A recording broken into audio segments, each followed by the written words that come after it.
আসসালামু আলাইকুম রহমতুল্লাহি ওয়া বারাকাতুহু। আপনারা সম্ভবত ভিডিওর থাম্বনেল দেখেই বুঝে ফেলেছেন যে কিসের ভিডিও হতে চলেছে। আসলে দীর্ঘ দীর্ঘ ২ বছর পর ভারতের হাই কমিশন, নবনিযুক্ত বাংলাদেশের হাই কমিশন দীনেশ ত্রিবেদী সে বাংলাদেশে আসার কয়েকদিনের পর একটি সুসংবাদ দিচ্ছে, যেটি হলো ভারতীয় ট্যুরিস্ট ভিসা চালু হয়েছে। এই একটি সুসংবাদ সারা বাংলাদেশের মানুষের জন্য একটি সুসংবাদ হয়ে দাঁড়িয়েছে। কারণ বিগত ২ বছরের ভিতরে কেউই ট্যুরিস্ট ভিসা নিয়ে ভারতে যেতে পারেনি। অন্য মাধ্যমে তারা ভারতে গিয়েছে বিজনেস পারপাস অথবা মেডিকেল ভিসা নিয়ে, কিন্তু ট্যুরিস্ট ভিসা নিয়ে কেউ যেতে পারেনি। এজন্য তাদের জন্য একটি খুশির খবর। এটা আমি মনে করি। এখন প্রশ্ন হচ্ছে, ভারতীয় ট্যুরিস্ট ভিসা কিভাবে করবেন সেটি নিয়ে আজকে আমি বিস্তারিত আলোচনা করব। আসলে ২ বছর আগেও আমরা খুব সহজেই ভারতীয় ভিসা এপ্লাই করতে পারতাম। কোনো সমস্যা ছিল না বা সমস্যা থাকতো না। নিজেই অনলাইনে বা কম্পিউটারের দোকানে যেয়ে আমরা অনলাইনে আবেদন করে আমরা জমা দিতাম। এখনো সেই প্রসেসিংয়েই আছে, আর কোনো ব্যতিক্রম হয়নি। অনেকে আপনারা ফেসবুক বা ইউটিউব বিভিন্ন মাধ্যমে আপনারা জেনে থাকবেন যে স্লট বা অন্যান্য কোনো সমস্যা বা এই কোনো নিয়ম চেঞ্জ হয়েছে কিনা। আসলে এই মুহূর্তে লাস্ট খবর পাওয়া পর্যন্ত কোনো নিয়ম চেঞ্জ হয়নি। আগের মতোই এই যেরকমভাবে আপনারা জমা দিতেন এখন সেই পর্যায়ে আছে। কোনো নিয়ম চেঞ্জ হয়নি। যেমন আগে আপনারা অনলাইনে আবেদন করে হার্ড কপির সাথে আরও আনুষঙ্গিক কাগজপত্র জমা দিলেই ভিসা পেয়ে যেতেন। এটাই আগের মতোই বলবৎ আছে, কোনো ব্যতিক্রম হয়নি।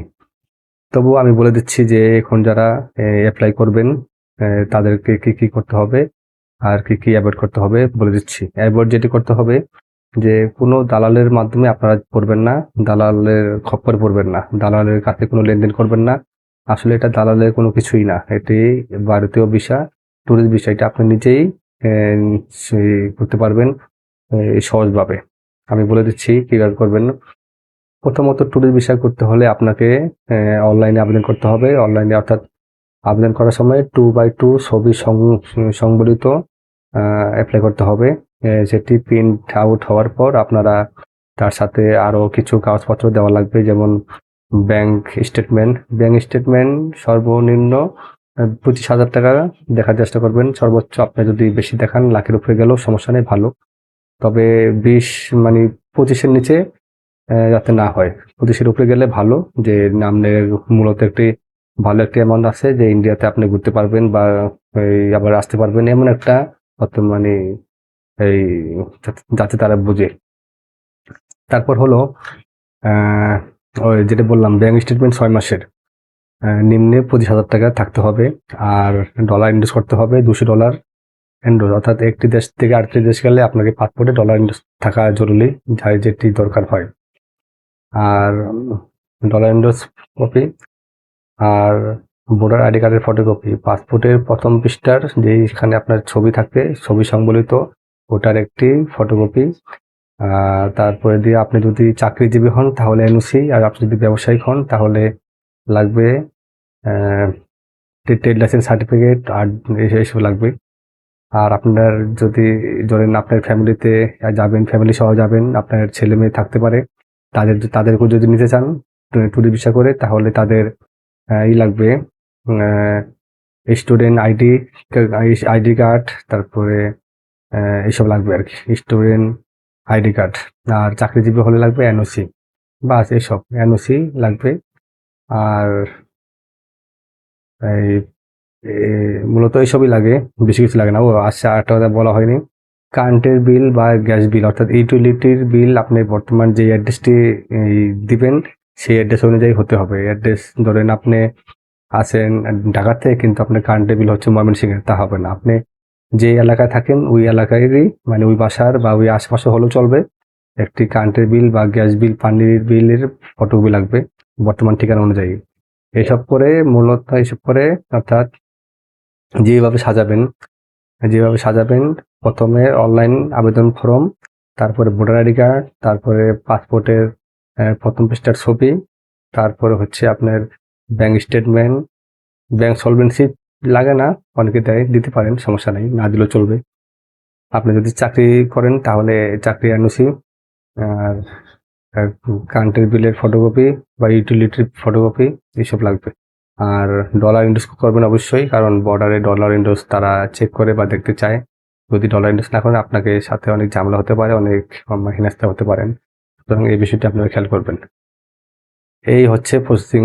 আর ভিতরে গেলে কর্তব্যরত অফিসার সমস্ত জিনিস একটা করে একটা উল্টে দেখবে।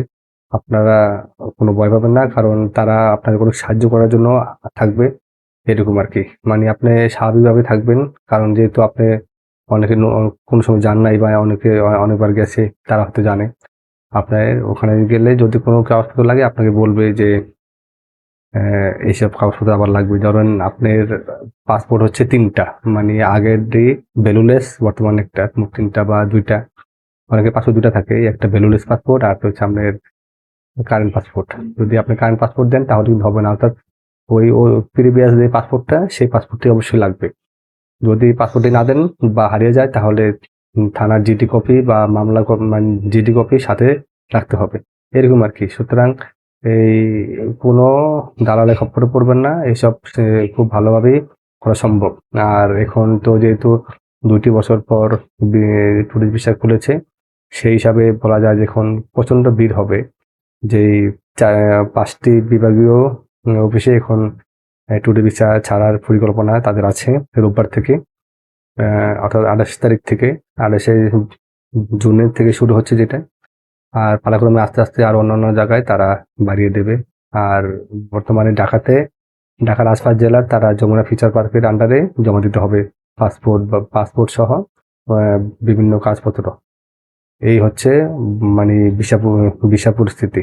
আর কোনো দালাল বা এজেন্টের মাধ্যমে করতে পারেন, যদি আপনি তাদের সাথে যান বা লাদাখ যেতে পারেন, অন্যান্য জায়গায় যেতে পারেন, তাহলে অবশ্যই। আপনি যদি সিঙ্গেল হন তাহলে কিন্তু একা কিন্তু যাওয়া আপনার জন্য খুব কষ্টসাধ্য, কারণ বহুত দূর ব্যাপার, অনেক গাড়ি চেঞ্জ করতে হয় বা বিভিন্ন পাস লাগে, এরকম।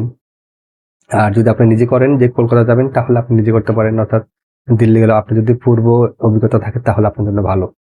আপনি যদি নতুন হয়ে থাকেন তাহলে আপনার কোনো একটা এজেন্সির মাধ্যমে যদি যান, তারাই সব ব্যবস্থা করে দেবে। তবে দালালের মাধ্যমে যাবেন না, দালালদের খপ্পরে পড়বেন না, কারণ দালালরা আপনাকে বিভিন্ন হেরেস্তা করবে, বিভিন্ন মোটা অঙ্কের টাকা পয়সা নিতে পারে তারা।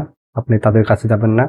আপনি প্রয়োজনে এই ভিডিও দেখবেন, ভিডিও দেখে বিভিন্ন পরিস্থিতি বুঝে তারপর আপনি এগোবেন। তো কোনো সমস্যাই থাকার কথা না, আমি যেটি বললাম। আর আরেকটি কথা বলে দিই, আপনি যদি অনলাইনে আবেদন করেন, প্রথমে অনলাইনে আবেদন করতে হলে আপনি কিন্তু বেনাপোল বর্ডার, অর্থাৎ হরিদাসপুর পেট্টাপোল বর্ডার আর দর্শনা গেদে বর্ডার, এই 2টি বর্ডার আপনি এমনিতেই পাবেন, রেল সুবিধা আপনি এমনিতেই পাবেন। কিন্তু যদি আপনি শিলং যেতে চান, মেঘালয় শিলং, তাহলে আপনি অডিশনাল পোর্ট, ওখানে কম্পিউটারে অনলাইন আবেদন করার পরে ওখানে আছে, মানে পোর্টের লিস্ট আছে, আপনি কোন পোর্টে যেতে চান। কিন্তু আপনি যদি বেনাপোল দেন তাহলে কিন্তু অন্যান্য পোর্ট পাবেন না। আপনি বেনাপোল আর হরিদাসপুর, মানে বেনাপোল বর্ডার, অর্থাৎ হরিদাসপুর বর্ডার আর ওই দর্শনা গেদে বর্ডার দিবেন না, আপনি দিবেন ইসের তামিল বর্ডার, ওই যে ডাউকি বর্ডার দিবেন। অর্থাৎ আপনি যদি শিলং যান, এই শিলং গেলে আপনি দিবেন ডাউকি বর্ডার। আপনি আপনাদের বলে দিচ্ছি যাতে আপনাদের সহজ হয় বা সমস্যা না পড়েন। আরেকটি কথা বলে দিই, আপনার অনেকেই আমাদের বাংলাদেশ থেকে কিন্তু ইন্ডিয়ার বিভিন্ন জায়গায় যাওয়া খুব সহজ ও খুবই সহজ। যদি আপনি দার্জিলিং যান বা সিকিম যান, তাহলে আপনি অবশ্যই বর্ডার দিবেন চ্যাংরামান্দা অথবা বাংলামান্দা বর্ডার।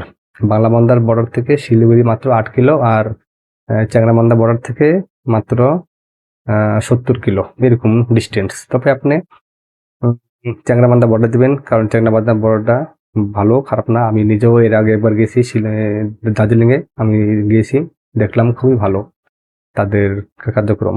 আমি শিলংও গেছি, শিলংয়ে গেছি, আমি শিলংয়ে ডাউকি বর্ডার দিয়ে গেছি। সুতরাং সেই হিসাবে আপনাদেরকে বলছি যে আপনারা আগে দেখবেন যে আপনারা ভারতের কোথায় যাবেন, যে যেখানে যাবেন সেখানে আপনারা ওই হিসাব করে আপনাদের পোর্ট নির্ধারণ করবেন, যাতে আপনাদের পরবর্তীতে আর কোনো সমস্যা না হয়।